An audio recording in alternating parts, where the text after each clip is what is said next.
तो स्वागत है आपका अपने चैनल एक्सप्लेन फॉर यू में। दोस्तों आज हम सीखने वाले हैं गुणनखंड विधि से समीकरण को हल करना, यानी हमें फैक्टराइजेशन मेथड से इस क्वाड्रेटिक इक्वेशन को सॉल्व करना है। यहाँ पर हमें एक समीकरण दिया गया है जो कि है 6x² माइनस x माइनस 2 बराबर 0। तो ऐसे समीकरण को पहले हल करने से पहले हमें यह चेक कर लेना है कि क्या ये वर्ग समीकरण है या नहीं।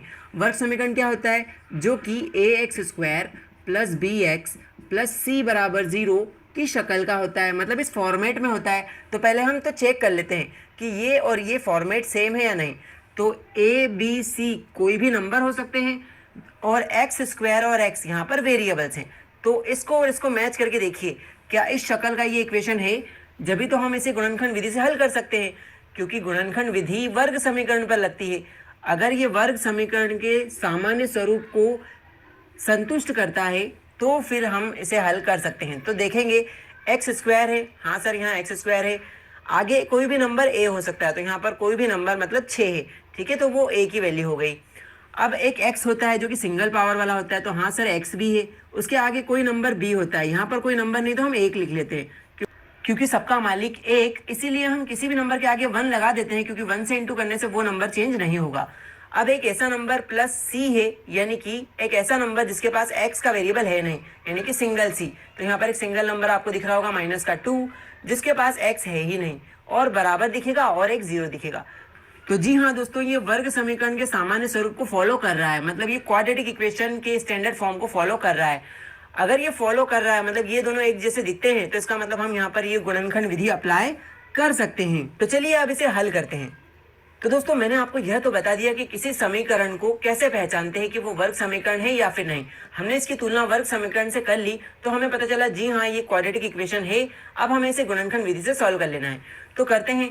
गुणनखंड विधि हमें यह कहती है कि x² के आगे जो भी नंबर लिखा है, यानी यहाँ पर लिखा है 6, उसके गुणा में x² के गुणा में जो भी नंबर लिखा है उसका हम आखिर में जो नंबर लिखा है उससे गुणा कर लेते हैं, यानी रफ में हम इसका गुणा कर लेंगे। इधर हम एक पोर्शन ले लेते हैं जो कि हमारा रफ कार्य होगा। तो 6 का 2 में सबसे पहले वाले नंबर का सबसे आखिरी वाले नंबर में गुणा कर लो। तो 6 दूनी कितना होता है? ये होता है सर 12, यानी कि 12 चाहिए हमें इंटू करने पे। क्या चाहिए? 12 चाहिए आपको इंटू करने पे। अब आपको सेकंड काम ये करना है कि 12 किस किस के पहाड़े में आता है वो आपको इस 12 के नीचे लिख लेना है। तो बताओ 12 किसके पहाड़े में आता है? 12 आता है सर 12 के पहाड़े में एक बार में, ठीक है, कितना आ जाता है 12। फिर आता है सर 3 के पहाड़े में, कितनी बार में? 4 बार में आ जाता है 12। फिर सर 6 के पहाड़े में आता है 2 बार में, कितना आ जाता है 12। तो हमें 12 के जो है गुणनखंड लिख देने हैं। गुणनखंड मतलब फैक्टर हमें 12 के लिख देने हैं, जितने भी फैक्टर हमें याद है। अभी और कोई से फैक्टर बचे हैं क्या 12 के? हाँ सर 12 के पहाड़े में भी आता है, तो लिख तो दिया, और 1 के पहाड़े में आता है तो ये भी लिख दिया। 1 के पहाड़े में 12, 12 बार में, 4 के पहाड़े में 3 बार में, 2 के पहाड़े में भी 6 बार में। तो ये 12 के सब फैक्टर हो गए।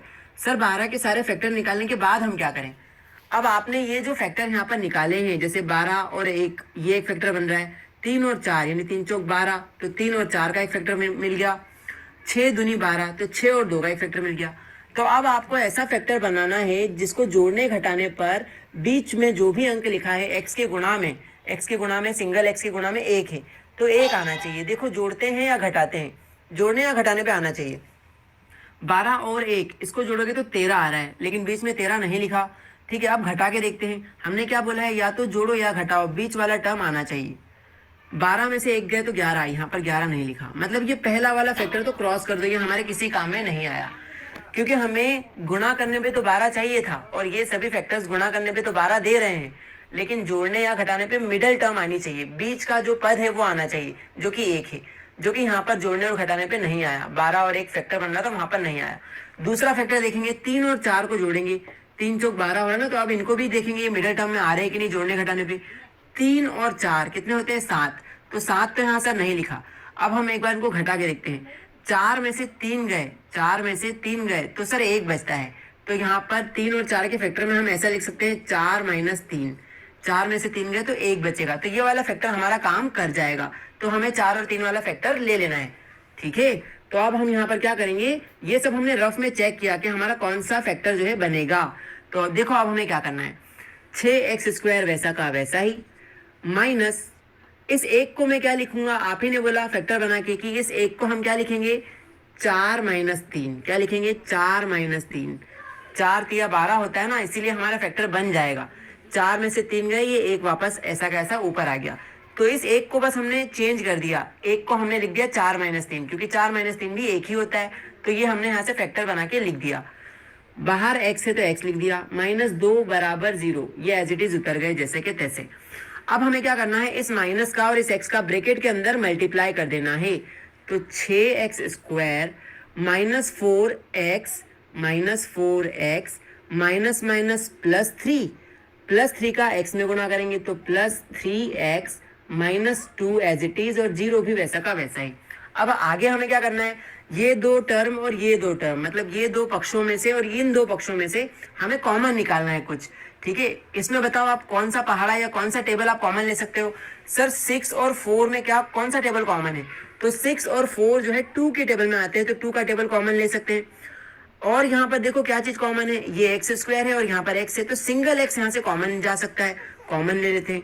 कॉमन लेने से होगा ये कि आपको जो भी कॉमन आपने लिया है उसका डिवाइड दे दो दोनों में। 2 के पहाड़े में 6 कितनी बार में आता है, 3 बार में, और एक्स स्क्वायर को आपने भाग दिया तो सिंगल एक्स बचेगा, कॉमन लिया ना दोस्तों। ठीक है, माइनस वैसा का वैसा ही। अब आगे क्या करेंगे, 2x और 4x का भाग दे देंगे, क्योंकि कॉमन लेना मतलब भाग देना। 2 के पहाड़े में 4 आता है 2 बार में, x के पहाड़े में x 1 बार में आएगा, उस एक को यहाँ लिखने का मतलब नहीं, क्योंकि 2 के साथ 1 गुणा में करेंगे तो 2 1 कम 2, मतलब हम यह कह सकते हैं कि 2x का हमने 4x से भाग दिया तो x से x तो कट गया, और 2 के पहाड़े से 4 जो है 2 बार में कट गया। अब ब्रैकेट क्लोज, प्लस यहाँ पर हम क्या कॉमन ले सकते हैं, यहाँ पर सर कोई कॉमन नहीं जा रहा, क्योंकि 3 और 2 किसी पहाड़े में कॉमन नहीं आते, लेकिन हाँ ये दोनों एक के पहाड़े में दोनों आते हैं, तो हम यहाँ पर एक का टेबल कॉमन ले लेते हैं। बाकी x भी यहाँ पर कॉमन नहीं जा सकता, क्योंकि इसके पास तो x है लेकिन ये -2 के पास x नहीं है, तो प्लस का 1 कॉमन ले लिया, मतलब एक के पहाड़े से इन दोनों का आपको भाग देना है, तो एक के पहाड़े से किसी का भी भाग दो तो वही नंबर दोबारा आ जाएगा, 3x - 2 एज इट इज वैसा का वैसा ही। क्यों, क्योंकि आपने एक का पहाड़ा कॉमन लिया, ठीक है, और एक के पहाड़े में ये दोनों इतनी ही बार में दोबारा आ जाएंगे, मतलब एज इट इज लिखा जाएगा। अब इसके बाद देखिए, इस टर्म में और इस टर्म में क्या चीजें एक जैसी है। हाँ सर, ये दोनों ब्रैकेट जो है यहाँ पर कॉमन जा सकते, तो इन दोनों ब्रैकेट को कॉमन ले लो, यानी कि 3x - 2 सेम दिख रहे थे दोनों, इसलिए कॉमन ले लिया। तो अगले ब्रैकेट में क्या बचेगा, सर ये दोनों तो कॉमन यहाँ आ गए, तो बचा 2x अगले ब्रैकेट में और प्लस का 1, ये दोनों बच गए, और बराबर में 0 तो एज इट इज चल ही रहा था। अब हमें क्या करना है, ये वाली टर्म भी 0 के बराबर है और ये वाली टर्म भी 0 के बराबर है, मतलब ये भी 0 के बराबर और ये जो ब्रैकेट है ये भी 0 के बराबर। दोनों ही कोष्टकों को हम 0 के बराबर लेंगे, जब ही हमें x की अलग अलग वैल्यूज मिलेंगी। ठीक है, तो अभी मैं इधर थोड़ा मिटा देता हूँ, इरेज कर देता हूँ, ताकि आगे का सोल्यूशन हम इधर करें। तो एक बार हमें इसे भी 0 के बराबर ले लेना है, एक बार इसे भी 0 के बराबर, तो हम एक लाइन खींच लेंगे और इन्हें 0 के बराबर दोनों को लेंगे। ठीक है, तो हम क्या करेंगे, पहले वाले ब्रैकेट को देखो, 3x - 2 ये 0 के बराबर, तो 3x - 2 ये बराबर है 0 के। ठीक है, अगला ब्रैकेट क्या है, 2x +